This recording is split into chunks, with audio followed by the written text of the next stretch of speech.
Welcome dear students, welcome to my YouTube channel. उम्मीद करती हूँ कि आप सब खैरियत से होंगे। हम स्टडी कर रहे हैं 9th की बायो का चैप्टर 8 न्यूट्रिशन, जिसमें हम डाइजेशन इन ह्यूमन पढ़ रहे हैं।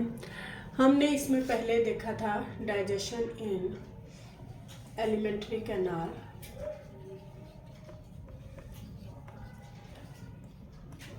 जिसमें ओरल कैविटी में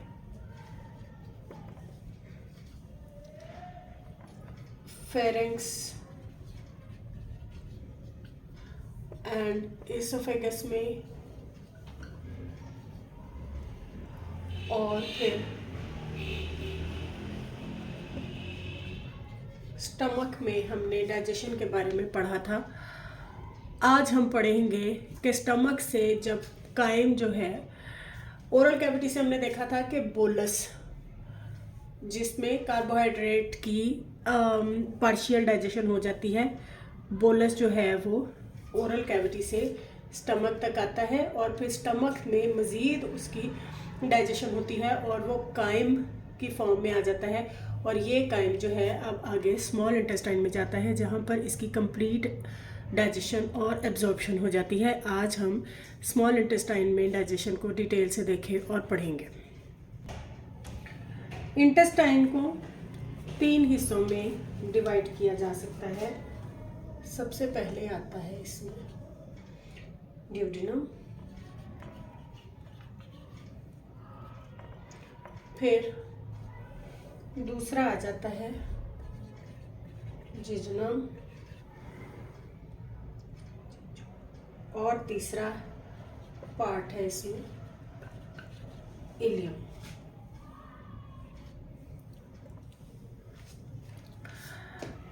ड्यूडेनम जो है ये इसकी लंबाई तकरीबन 10 इंचेस होती है।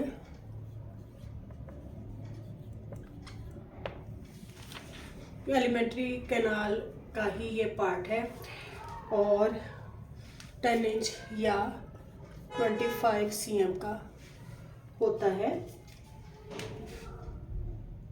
It is the part of the alimentary canal where most of the digestive processes occur. Here food is further mixed with 3 secretions. In 3 secretions के बारे में हम डिटेल में बाद में पढ़ेंगे। पहले हम इनका इंट्रोडक्शन ले लें। ड्यूडेनम जो है ये ड्यूडेनम के बाद उसका सेकंड पार्ट है और ये तकरीबन 2.5 मीटर 2.4 मीटर्स जो है ये लॉन्ग होता है। और ये It is concerned with the rest of the digestion of protein, carbohydrates and lipids of our bite. इसके बाद जो इलियम है ये उससे भी बड़ी होती है और ये 3.5 मीटर्स लॉन्ग होती है। अब हम सबसे पहले ड्यूडेनम के बारे में पढ़ेंगे कि इसमें कौन सी सेक्रेशंस जो हैं वो फूड में मिक्स होती हैं और ये खुराक को कैसे डाइजेस्ट करती है। सबसे पहले आ जाता है ड्यूडेनम। ड्यूडेनम जैसा कि अभी कि ये 10 इंच लॉन्ग होती है और ज़्यादातर जो डाइजेशन होती है वो ड्यूडेनम और उसके बाद फिर जिजोनम में होती है और यहीं से ये एब्जॉर्ब भी होती है। Food is further mixed with 3 different secretions. 3 किस्म की सेक्रेशंस यहाँ से फूड में शामिल होती हैं। सबसे पहले आ जाता है बाइल। ये बाइल जो है ये लिवर से आता है।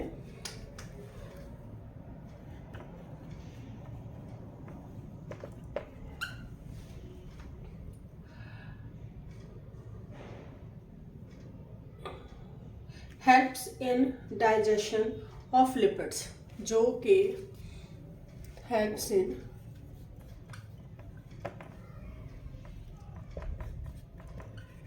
लिपिड डाइजेशन, यानी यहाँ पर इमल्सिफिकेशन होती है।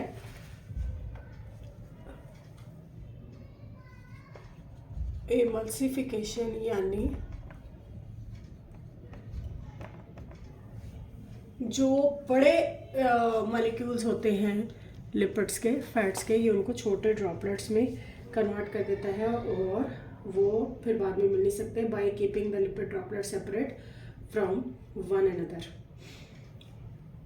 दूसरे नंबर पर आ जाता है जी इसमें पैंक्रियाटिक जूस।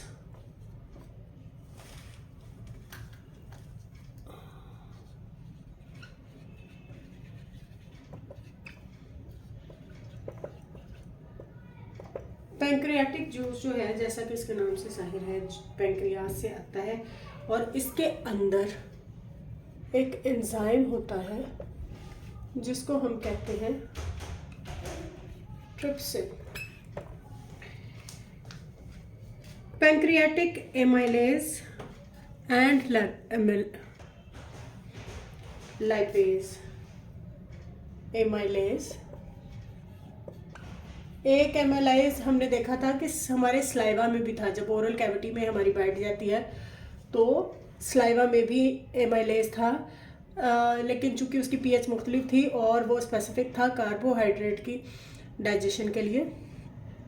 अब ये वाला जो एमाइलेज है ये भी कार्बोहाइड्रेट की ही डाइजेशन करेगा, जबकि स्टमक में पीएच चेंज होने की वजह से इसका वहाँ पर कोई काम नहीं था। और तीसरा है इसमें लाइपेज।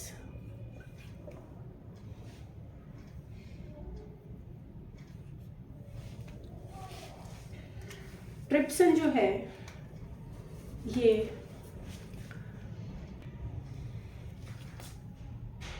प्रोटीन की डाइजेशन करता है। एमाइलेज जो है वो कार्बोहाइड्रेट की, और जो लाइपेज है वो लिपिड्स की डाइजेशन में काम आते हैं।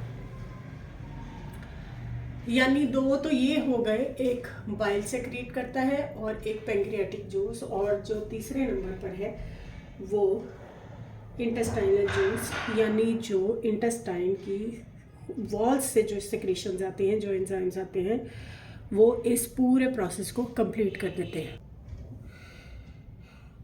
बाइल और पैंक्रियाटिक जूस से उसके बाद जो एंजाइम्स निकलते हैं, उनके बाद इंटेस्टाइन की अपनी वॉल्स भी, उनके अंदर बहुत सारे एंजाइम्स होते हैं जो कि इस डाइजेशन को कंप्लीट कर देती हैं। Intestinal juice from intestinal walls, from intestinal walls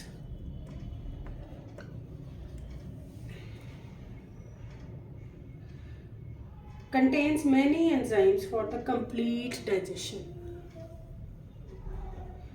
of all kinds of food, whether it's carbohydrates or proteins or lipids। तमाम की तमाम जो डाइजेशन है वो यहाँ पर कंप्लीट हो जाती है। और उसके बाद फिर इस ज्यूजिनम में जो लिक्विड होता है वो सेकेंड पार्ट जो ज्यूजिनम का है उसका काम शुरू हो जाता है। ज्यूजिनम जो है वो हमने पढ़ा था कि ये 2.4 मीटर्स लॉन्ग होती है, लेकिन इतनी ज़्यादा इंटेस्टाइन जो है वो हमारे मतलब पेट में ऐसे फोल्डिंग्स में रहती है, उससे कम जगह में ज़्यादा जो इंटेस्टाइन है वो समा जाती है। It concern with the rest of the digestion of protein, carbohydrates and lipids. यानी उसके बाद जब ये इंटेस्टाइनल जूस भी अपना काम कर देता है इसकी सेक्रेशंस में, तो ज्यूजिनम में जब ये खुराक आती है तो जो थोड़ी बहुत कसर रह जाती है डाइजेशन और में, वो इस पोर्शन में आकर कंप्लीट हो जाती है। उसके बाद एब्जॉर्प्शन और एक्सक्रीशन का जो काम है वो इलियम में होता है, और उसके बारे में हम डिटेल में अगली वीडियो में पढ़ेंगे। उम्मीद करते हैं कि यहाँ तक आपको अच्छी तरह से समझ आ गया होगा। फिर भी अगर कोई कन्फ्यूजन हो तो आप कमेंट सेक्शन में पूछ सकते हैं। Please like, share and subscribe my YouTube channel. Thank you.